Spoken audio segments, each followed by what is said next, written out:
RC Command leads the way. Nick here with a quick update on the bomber bouncer. As you can see, there's no rear end in the back of this thing, and the reason why is because we pulled it out and here it sits. Sometimes with builds you have to be able to roll with the punches, and we were finding that with this big old beefy Metal Concepts rear axle that we were getting a lot of binding. So that's no big deal. We just got to figure out a way around that. We have a Metal Concepts rear axle in the back of our Low Life Buggy, and it works out okay, but it's not the smooth flowing suspension travel that you would expect to come from a rock racer, either U4 style or rock bouncer.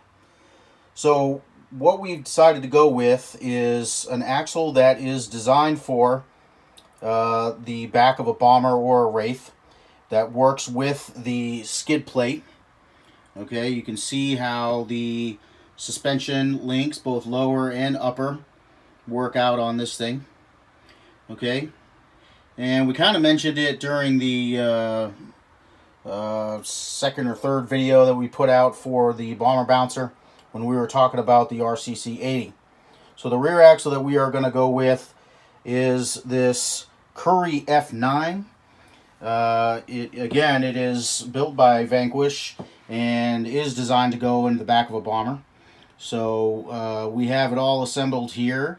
We're going to be running 4313 ring and pinion.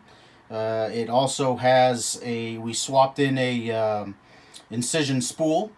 So everything is tight as can be right now. We've got very little slop in the axle shafts because we have put our spacers just right in there, so there's very little backlash. And there it is. It is a piece of art. We're from Vanquish.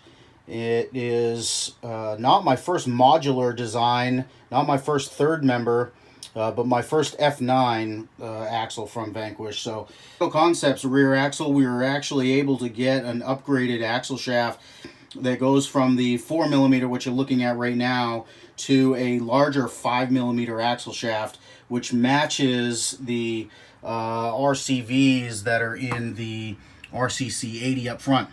Okay, so we like to keep that strength all the way around, but sometimes, guys, you just got, like I said, you got to roll with the punches. All right, so we may not be able to go with the larger shaft, but I have complete faith in this axle design, in Vanquish's product, that we will break very few, if any, axle shafts. So that's it, guys. Quick update.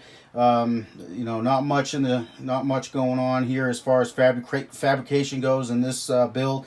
It's more just making sure that proper parts fit and work. Again, big thanks to DJ Motorsports for getting us the bomber chassis. They hooked that up for us, found that chassis for us, and Lee at 949 Designs for getting the Metal Concepts rear axle, and then putting up with me as I slowly changed my mind and reverted back to the F9. So thank you, Lee, for that. Big updates coming. New races being race release dates are going to be happening rapid fire here, guys. So stay tuned. RC Command leads the way.